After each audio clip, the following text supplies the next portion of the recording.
नमस्कार। बीए प्रथम वर्ष हिंदी के विद्यार्थियों के लिए आज का हमारा विषय है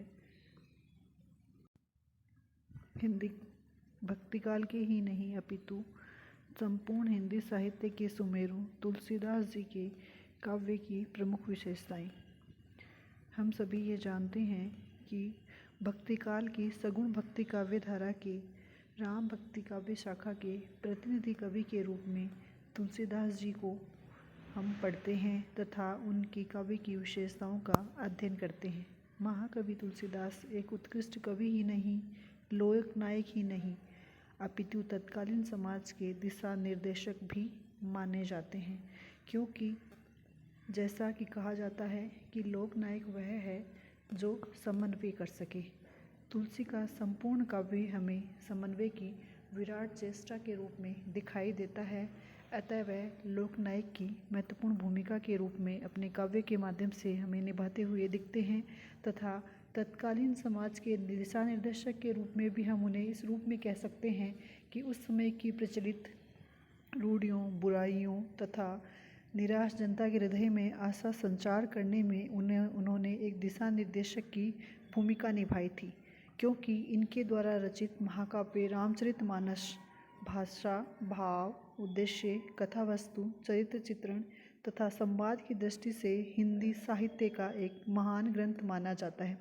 इसके अतिरिक्त तुलसी की जो अन्य 12 प्रामाणिक रचनाएं मानी जाती हैं, जिन रचनाओं में वैराग्य संदीपनी, बर्वे रामायण, विनय पत्रिका, रामलला नहछु, विनय संदीपनी आदि अनेक महत्वपूर्ण रचनाएं हैं जो कि तुलसी के काव्य की प्रमुख विशेषताओं में हम उन्हें शामिल मानते हैं, परंतु उनकी प्रसिद्धि की या काव्य की उत्कृष्टता का एकमात्र आधार रामचरितमानस ही माना जाता है, जिसमें तुलसीदास जी के कवि, भक्त एवं लोकनायक रूप का चरम उत्कर्ष हमें दृष्टिगोचर होता हुआ दिखाई देता है।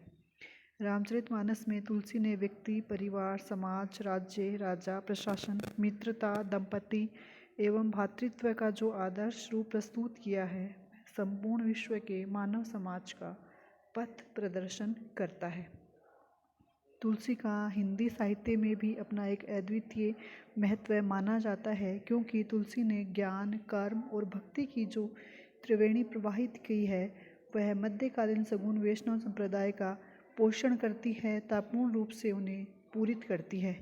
तुलसीदास सगुण ब्रह्म राम के अनन्य भक्त माने जाते हैं तथा इनका रामचरितमानस भक्त हृदय का प्राण माना जाता है। यह ग्रंथ ही इनके समस्त साहित्य का स्वरूप माना जाता है, या साहित्य का सार माना जाता है, या इनके साहित्य का आधार माना जाता है। इन्हीं के आधार पर हम इनके काव्य की प्रमुख विशेषताओं का अध्ययन करते हैं। तो उसके अंतर्गत राम का जो स्वरूप इन्होंने निर्धारित किया है, वह राम विष्णु के अवतार और परम ब्रह्म हैं। भक्तों के लिए शील, शक्ति तथा सौंदर्य से संपन्न पतित पावन मर्यादा पुरुषोत्तम है तथा वही राम भक्त कवि मानक के रूप में, इनके साधक के रूप में उन्हें प्रस्तुत करते हैं। सौंदर्य में वे त्रिभुवन के लंजावन हारे हैं तथा शक्ति में वे दुष्टों का दलन करते हैं। इस प्रकार इनके राम का जो स्वरूप है वह शक्तिशील तथा सौंदर्य से युक्त माना जाता है। इसके अतिरिक्त समन्वय की भावना, इस विषय को हमने अलग से भी पढ़ा था तुलसी की समन्वय भावना के रूप में, तथा इसके अतिरिक्त इस समन्वय की भावना इनके काव्य में हमें रामचरितमानस के रूप में प्रमुख रूप से प्रकट होती दिखाई देती है, क्योंकि राम काव्य का दृष्टिकोण अत्यंत व्यापक है। इस प्रकार हम कह सकते हैं कि राम काव्य का दृष्टिकोण अत्यंत व्यापक है। उसमें एक विशिष्ट व विराट समन्वय की भावना है। इसमें न केवल या तुलसी के काव्य में न केवल राम की उपासना है, बल्कि कृष्ण, शिव, गणेश आदि देवताओं की भी स्तुति की गई है। तुलसी ने सेतुबंध के अवसर पर राम द्वारा शिव की पूजा कराई है, जो कि उनके समन्वय के भाव को ही दर्शाता है। इसके अतिरिक्त लोक कल्याण की भावना भी तुलसी काव्य की एक प्रमुख विशेषता है। लोक कल्याण की दृष्टि से भी तुलसी का काव्य अत्यंत ही उपादेय है। इन्होंने गृहस्थ जीवन की उपेक्षा नहीं की, बल्कि लोक सेवा और आदर्श गृहस्थ राम सीता को उपस्थित करके जीवन स्तर को ऊंचा उठाने का स्तुत्य प्रयास किया है। इन्होंने राम के एक आदर्श जो पक्ष रखा है वह अत्यंत उच्च है तथा राम आदर्श पुत्र, आदर्श राजा तथा सीता आदर्श पत्नी, कौशल्या आदर्श माता के रूप में इन्होंने दर्शाया है। इस प्रकार आदर्श की प्रतिष्ठा ही तुलसी के संपूर्ण काव्य का अर्थ और इति है। इसके अतिरिक्त राम के सेव्य सेवक भाव की भक्ति भी हमें तुलसी के काव्य में दिखाई देती है। तुलसी की भक्ति भावना संबंधी दृष्टिकोण अत्यंत ही उदार है।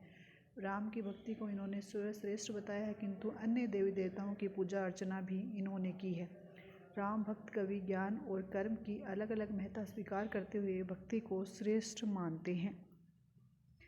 सभी रसों का निरूपण भी तुलसी के काव्य की एक विशेषता मानी जाती है, क्योंकि श्रृंगार रस का यथेष्ट परिपाक हुआ है, परंतु अन्य रसों का भी हमें इसमें समावेश दिखाई देता है। युद्ध वर्णन में जहाँ वीर और रौद्र रस है, नारद मोह में जहाँ हास्य रस की सुंदर सृष्टि हुई है, वहीं राम के विलाप तथा लक्ष्मण की मूर्छा प्रसंगों में करुण रस की अद्भुत छटा भी हमें दिखाई देती है। इसके अतिरिक्त तुलसी के काव्य में प्रधान रूप से अवधी भाषा का प्रयोग है, परंतु फिर भी उन्होंने विनय पत्रिका, कवितावली, गीतावली आदि रचनाओं में ब्रज भाषा को अपनाया है।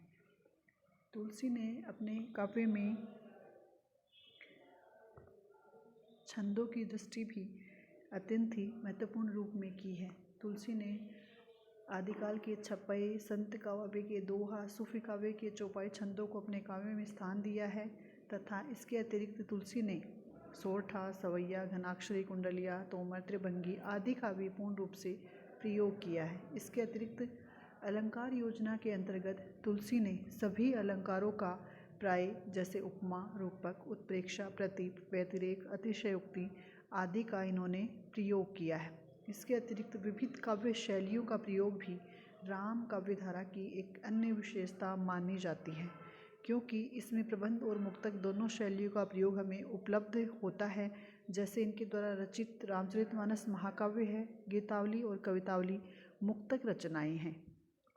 इस प्रकार अंत में हम कह सकते हैं कि हिंदी साहित्य में तुलसीदास जी का अद्वितीय महत्व है।